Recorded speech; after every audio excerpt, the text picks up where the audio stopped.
Hi everyone, welcome to सिद्धि के we IAS academy. स्वागत है आपका सीसेट लेक्चर सीरीज में। कुछ डाउट्स आए हमारे पास कुछ क्वेश्चंस में, ठीक है, जिनको हम सॉल्व करेंगे। चलिए शुरू करते हैं। देखिए, सबसे पहला क्या है क्वेश्चन, रिमाइंडर निकालना है। ठीक है, रिमाइंडर व्हेन 36 की पावर 243 इज डिवाइडेड बाय 11। मतलब हम 36 की पावर 243 को हम डिवाइड करेंगे किससे, 11 से, तो हमारे पास रिमाइंडर क्या आएगा। ठीक है जी, ये क्वेश्चन है। अब इसको सॉल्व करने के लिए कई तरीके हैं। हम इनको सॉल्व करेंगे किससे, टोशंट मेथड से। ठीक है जी,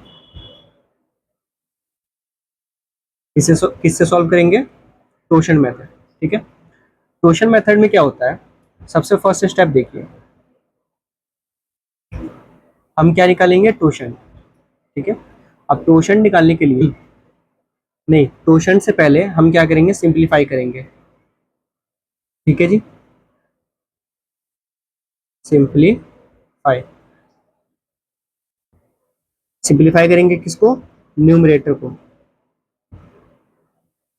ठीक है जी, न्यूमरेटर को हम सिंप्लीफाई करेंगे। अब सिंप्लीफाई कैसे करना है, यहाँ पे लिखा है 36 की पावर 243 डिवाइडेड बाई 11। ठीक है, यहाँ से हम अभी पावर को हटा देंगे और फिर सॉल्व करेंगे, इसको डिवाइड करेंगे। ठीक है, तो इसको जब हम डिवाइड करेंगे, जब इसको डिवाइड करेंगे तो डिवाइड करके हमारे पास वैल्यू क्या आएगी, देखिए, डिवाइड करके आपको दिखा देता हूँ।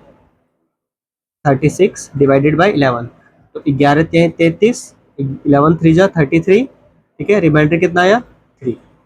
तो हम यहाँ पे 3 को लिखेंगे। ठीक है, 3, ये जो रिमाइंडर आया हम इसको लिख रहे हैं, 3 रिमाइंडर आ गया डिवाइडेड बाई 11। अब इसके ऊपर वापस से हम पावर क्या लगा देंगे, ये वाली। ठीक है, 243। तो अब ये हमारे पास ये क्वेश्चन बन गया मेन। ठीक है, अब मेन क्वेश्चन ये बन गया। अब बारी आती है स्टेप 2 की। ठीक है, ये है स्टेप 1, अब स्टेप 2। ठीक है जी, स्टेप 2 में हम क्या करेंगे, टोशंट निकालेंगे। टोशंट निकालने का प्रोसेस पता है ना आपको, बिल्कुल। देखिए, ये क्या है, 11 क्या है, ये जो 11 है ये क्या है, ये है प्राइम नंबर। ठीक है, तो प्राइम नंबर के लिए क्या था, टोशंट निकालने के लिए कि जो भी नंबर होगा n, उसमें से माइनस कर देंगे 1, तो वो हमारा टोशंट हो जाएगा। मतलब 11 माइनस 1 दैट इज 10। ठीक है, तो ये 10 क्या है हमारे पास, ये टोशंट हो गया। ठीक है जी, अब स्टेप 3, स्टेप 3। ठीक है, स्टेप 3 में क्या करना है, हमने पावर को रिड्यूस करना है, पावर को रिड्यूस करना है। ठीक है, पावर को रिड्यूस किससे करेंगे, बाय टोशंट, बाय टोशंट। ठीक है, कैसे होगा, देखिए, पावर कितना है, 243 है, 243 डिवाइडेड बाय 10 कर देंगे। ठीक है जी, तो जब हम 10 से डिवाइड करेंगे तो कितना आएगा, रिमाइंडर 3 आ जाएगा। देखिए कैसे आ रहा है, 243 डिवाइडेड बाय 10, 10 दूनी 20। ठीक है, फिर यहाँ पे 4 और ये 3, 10 चौक 40, 0 3। ठीक है, 3 रिमाइंडर आ गया। तो अब ये हो गया हमारे पास पावर 3 बच गया। ठीक है, तो 3/10। तो अब न्यू पावर क्या होगी, ये हो जाएगी न्यू पावर। ठीक है, न्यू पावर।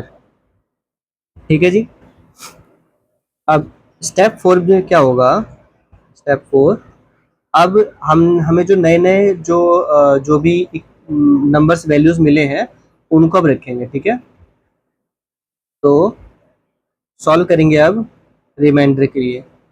ठीक है जी, रिमाइंडर के लिए सॉल्व करेंगे कैसे, क्वेश्चन क्या है, ये वाला है ना, 3 की पावर 11। ठीक है, अब इसके ऊपर पावर कितना रखेंगे, पावर नई कौन सी है, न्यू पावर 3 है, तो यहाँ पे 3। ठीक है, तो अब क्या हो गया, ये 3 की पावर 3, तो 3 × 3 × 3 डिवाइडेड बाय 11। ठीक है, तो अब ये टोटल कितना होता है, 3 3 9 और 9 3 27, यानी कि 27/11। अब ये 27 को जब हम 11 से डिवाइड करेंगे, ठीक है, तो 11 दूनी 22, रिमाइंडर कितना आया, 5। तो हमारा आंसर क्या हो जाएगा, रिमाइंडर 5 इज द आंसर। ठीक है जी, option number D is correct. ठीक है जी, समझ आया आपको यहाँ तक? ठीक, चलिए आगे बढ़ते हैं। देखिए अब इस क्वेश्चन में क्या कहता है यहाँ पे, Rakesh can build a particular wall in 30 days। ठीक है, इसको टाइम 1 मान लेते हैं। ठीक है, या अभी पूरा क्वेश्चन देख लेते हैं उसके बाद। क्या है ये, 30 days। Somesh 25% more efficient then Rakesh. ठीक है, जो सोमेश है ना, ये क्या है, राकेश से 25% ज्यादा एफिशिएंट है, मतलब ये ज्यादा काम कर सकता है। If both work together how many days will they take to complete the work. अगर ये दोनों एक साथ काम करते हैं तो कितना वक्त लगेगा एक काम को कंप्लीट करने में। ठीक है, समझ आ गया क्वेश्चन को? ठीक, अब देखिए ऐसे क्वेश्चन को करने के लिए मैं आपको फॉर्मूला ही बता देता हूँ, यहाँ पे फॉर्मूला ही जनरेट कर देता हूँ। ठीक है, जिससे कि अगर ऐसा क्वेश्चन आता है तो आप उसको आराम से फॉर्मूले पे पुट करके कर सकते हैं। ठीक है, बिल्कुल बेसिक सा। Let R complete work in D days. ठीक है जी, इसके बाद S complete work in X percent more, या फिर इसको ऐसे भी लिख सकते हैं, डी प्लस, है ना, D plus x x% of D. ठीक है जी, समझ आपको यहाँ तक? ठीक है, अब देखिए अब स्टेप 2 में हम क्या करेंगे, हम निकालेंगे वर्क रेट्स। ठीक है, वर्क रेट्स क्या है कि एक दिन में, है ना, 1 डे, एक दिन में कितना वर्क डन हुआ, वर्क डन। ठीक है जी, तो आर का आर्स रेट, आर का रेट क्या होगा, देखिए यहाँ पे क्या कह रहा है कि राकेश ने 30 डे में एक वॉल बनाया उसने। ठीक है, तो यानी कि एक दिन में उसने कितना काम किया होगा, 1/30 हो जाएगा ये। ठीक है जी, समझ आया आपको यहाँ तक? ठीक है, तो अब देखिए फिर यहाँ पे ये डे है ना, तो क्या हो जाएगा, डी है तो 1/d। ठीक है जी, ये हो गया राकेश का। अब जो एस है, यानी कि क्या लेट किया था हमने, सोमेश का, तो एस का रेट क्या हो जाएगा, एस का रेट हो जाएगा, डी है तो इसका हो जाएगा 1/d plus x% of D, यानी कि x/100 इंटू 1/d। ठीक है, अगर हम इसको और सिंप्लीफाई करें तो इसको हम ऐसे भी लिख सकते हैं, 1/d ब्रैकेट 1 प्लस x/100। ठीक है जी, समझ आया आपको यहाँ तक? ठीक है, अब आगे क्या करना है इसको, अब आगे करना है कंबाइन। क्यों, क्योंकि यहाँ पे कह रहा है ना कि टुगेदर, एक साथ इनने काम किया है ना, एक साथ किया है, तो इनका वर्क डन कितना हुआ है। तो जब टुगेदर ये लोग कर रहे हैं एक साथ, तो हम करेंगे work work rate R plus S. ठीक है, दोनों का, तो 1/d plus 1/d into 1 plus x/100। ठीक है, अब इसको हम करेंगे सिंप्लीफाई, तो जब हम इसको सिंप्लीफाई करेंगे तो क्या कितना आंसर आएगा, देखिए एक एक स्टेप करके चलते हैं। यहाँ से हम 1/d को कॉमन ले सकते हैं, दोनों में है ना, तो 1/d कॉमन ले लिया। अब 1 प्लस ब्रैकेट 1 प्लस x/100। ठीक है, अगर हम यहाँ से ब्रैकेट को ये रिमूव कर दें तो कोई दिक्कत बिल्कुल भी नहीं होगा। ठीक है, अब कितना हो जाएगा, ये 1 और ये 1, 1/d is to 2 plus x/100। ठीक है जी, यहाँ तक क्लियर हुआ आपको? ठीक, अब देखिए ये हो गया हमारा फॉर्मूला, मतलब वर्क वर्क रेट।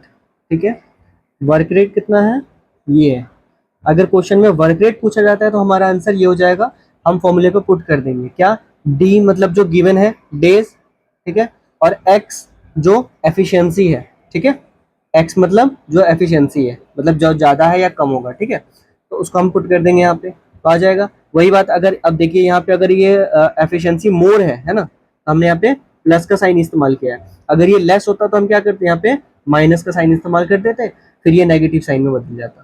ठीक है जी, ठीक है। तो अब ये क्या है, वर्क रेट है, लेकिन हमसे पूछा गया है क्या, how many days will they take to complete the work, मतलब टाइम पूछा गया है, ठीक है। तो अब हम क्या करेंगे, इस वर्क को टाइम के टर्म्स में रिप्लेस कर देंगे, ठीक है। तो टाइम इज इक्वल्स टू, इस वर्क को इधर कर, मतलब इन सबको इधर करेंगे तो हमारा टाइम आ जाएगा, ठीक है।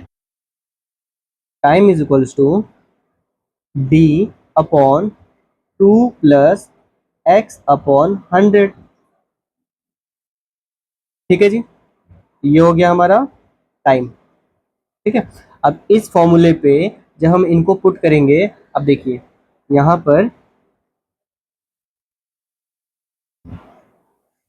पर हमारे पास डी क्या है, डी है 30 डेज, ठीक है। एक्स क्या है, एक्स है 25%, ठीक है। अब time is equals to D upon 2 plus X upon 100, यही है। तो अब यहाँ पे क्या हो जाएगा, 30/2 + 25/100, ठीक है। अब इसको सिंप्लीफाई कर लेते हैं यहीं पे ज़रा, तो 25 से कम 25, 25 25 चौक 100 है ना, 1/4 हो गया ये, यानी कि 30 अपॉन, ये हो जाएगा 4, 4 और 4 4 दूनी 8, 8 और प्लस 1, ये हो जाएगा 9, है ना। तो 30 अपॉन 9/4, ठीक है। अब अब हम क्या करेंगे, ये ऐसे घूम जाएगा ऊपर, तो 30/1 इंटू 4/9, ये हो जाएगा 3 × 9 और 3 9, यहाँ पे 10 हो जाएगा, ठीक है जी। अब कितना हो जाएगा ये, 30 और 10 और 4 40, ठीक है। 40 को डिवाइड करेंगे जब 3 से तो कितना आएगा, देखिए डिवाइड कीजिए, 40 डिवाइडेड बाय 3, 3 एकम 3, ठीक है, 1 0, 3 × 9 1, ठीक है, यानी कि 13:1/3, ये हो जाएगा हमारा आंसर। तो मतलब option number D is correct, ठीक है जी। समझ आया आपको, आंसर वाला पार्ट सिर्फ इतना है, फॉर्मूला हमने ये लगाया है। अगर टाइम पूछा गया है, अगर टाइम पूछेगा, है ना, तो टाइम के लिए हम ये फॉर्मूला लगाएंगे, अगर वर्क रेट पूछेगा तो हम ये फॉर्मूला लगाएंगे, ठीक है। आया समझ, ठीक है, चलिए आगे बढ़ते हैं। और सिमिलरली इसमें क्या करेंगे, ये तो मोर एफिशिएंसी का था ना, मोर एफिशिएंट का था। अगर लेस एफिशिएंट होता तो हम यहाँ पे बस साइन चेंज कर देंगे, यहीं पे हम साइन चेंज करेंगे, या फिर आप कहें कि यहाँ पे साइन कर चेंज कर देंगे, हम नेगेटिव लगा देंगे, तो हो जाएगा कंप्लीट, ठीक है जी। समझ आया आपको, ठीक है, आगे बढ़ते हैं थर्ड क्वेश्चन की ओर। देखिए कह रहा है ए and be together can finish a work in 50 days, ठीक है। ए एंड बी अगर ये मिल जाए, ए प्लस बी मिलके अगर काम करे तो कितने दिन में काम को खत्म कर सकते हैं, 50 डेज में, ठीक है।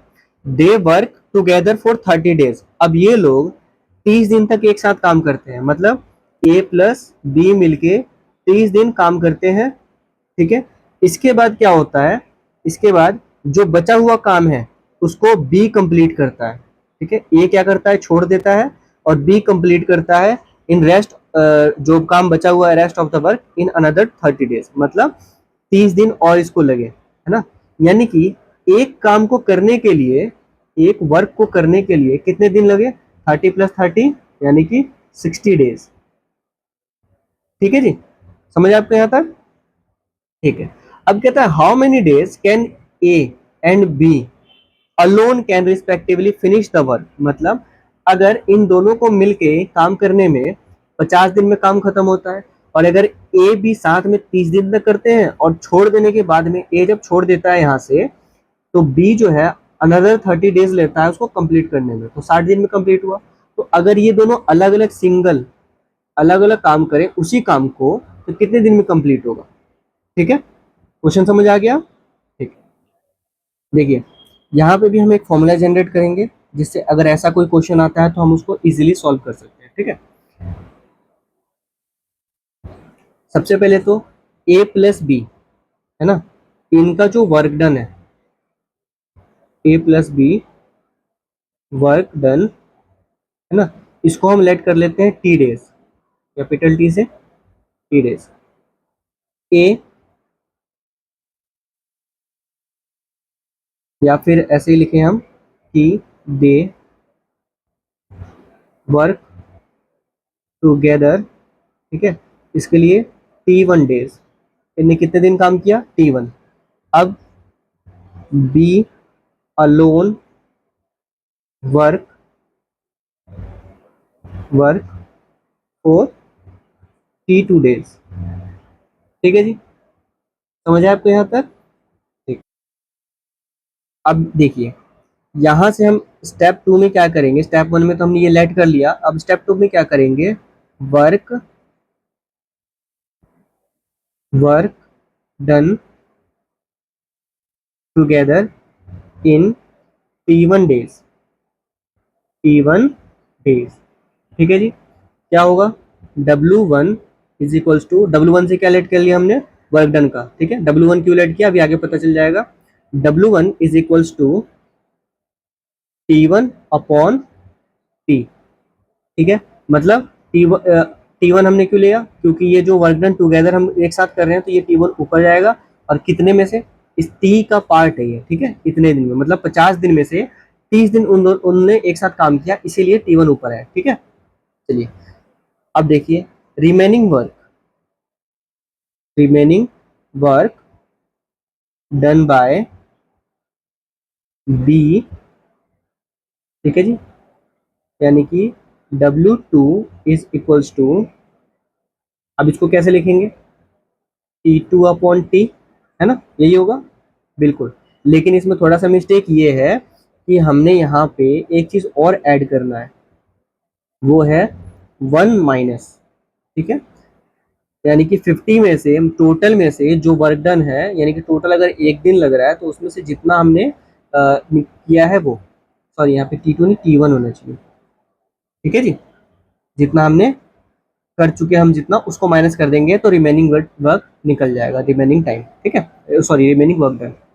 ठीक है जी, यहाँ तक समझ आया आपको। ठीक है, अब हमने क्या निकालना है, बी का बीज रेट। ठीक है, मतलब अकेला ये कितना काम कर सकता है वो निकालना है। ठीक है, तो अब उसके लिए क्या करेंगे, ये जो वर्क डन है W2 डिवाइड करेंगे इसको टाइम 2 से, है ना, T2 ये वाला, तो हमारा ये वर्क डन निकल जाए, वर्क रेट निकल जाएगा बी का। ठीक है जी, समझ आया। या फिर इसको ऐसे भी लिख सकते हैं, बी, या फिर टाइम बी, या फिर ऐसे लिखते हैं, time taken by B alone is equals to W2 upon T2। ठीक है जी, समझ आया यहाँ तक आपको। ठीक है, इसके बाद क्या आ जाएगा, इसके बाद हो जाएगा ए का एज रेट। ठीक है जी, तो ए का रेट क्या होगा, 1 अपॉन टी माइनस बीज रेट। ठीक है, या फिर यूं कहें 1 अपॉन बीज टाइम। ठीक है जी, देखिए अब इन फॉर्मूले में हम पुट करते हैं तो कैसे होगा, W2 क्या है यहाँ पे, B के लिए W2 अपॉन T2, है ना, तो W2 क्या है, 1 minus T1 upon T upon T2। ठीक है जी, तो 1 माइनस T1 क्या है, T1 यहाँ पे वो कर देते हैं, कैपिटल T है, कैपिटल T है 50 डेज। ठीक है जी, स्मॉल t है 30 डेज। T1 और T2 है 30 डेज। ठीक है जी। अब देखिए 1 - T1 कितना 30 अपॉन 50। ठीक है, तो 0 से 0 कैंसिल अपॉन 30। ठीक है, अब क्या हो जाएगा 1 - 3 अपॉन 5 अपॉन 30। अब क्या करेंगे, एलसीएम लेंगे तो 5 - 3 upon 5 upon 30 is equals to कितना हो गया ये 2/5 अपॉन 30। अब नीचे कुछ नहीं है तो एनी वन है, तो अब जब ये घूमेगा तो कैसे हो जाएगा 2/5 इंटू 1/30 ये हो जाएगा। ठीक है, तो ये कितना हो जाएगा 2 एकम 2 और ये हो जाएगा 15, है ना, ये हो जाएगा यहाँ पे 15 आ जाएगा। ठीक है, तब कितना 15 × 5 = 75 1/75। ठीक है, तो बी का रेट कितना है, बी का रेट है 20 रेट 70 1/75 है ना, 1/75। तो टाइम कितना हो जाएगा इसका, टाइम हो जाएगा 75 डेज। ठीक है जी, समझ आया आपको। ठीक है, अब देखिए अब ए का एज क्या है 1/1 कैपिटल टी माइनस का 1/, या फिर 20 टाइम लिखें, या फिर यहाँ पे लिख देते हैं ना और ब्रैकेट में और 20 रेट। ठीक है, दोनों लिख कुछ भी कर सकते हैं, बात बराबर ही है ना। तो कितना हो जाएगा 20 टाइम, तो ये कितना हो गया, ये हो गया 1/50 माइनस 1/75। ठीक है, अब जब हम इसका एलसीएम लेंगे तो एलसीएम कितना आएगा 75 आ जाएगा। ठीक है जी, सॉरी 75 नहीं आएगा, ये आएगा 150। ठीक है, देखिए एलसीएम कैसे निकालते हैं 75 और 50। ठीक है, 5 से करेंगे तो कितना आएगा 5 15 15 × 5 = 75 और ये 5 से होगा तो ये हो जाएगा 10। ठीक है, फिर 5 से करेंगे तो 5 × 15 और 5 दूनी 10, तो 5 × 5 = 25, 25 × 3 = 75 और 75 दूनी 150। ठीक है, तो 150 आया।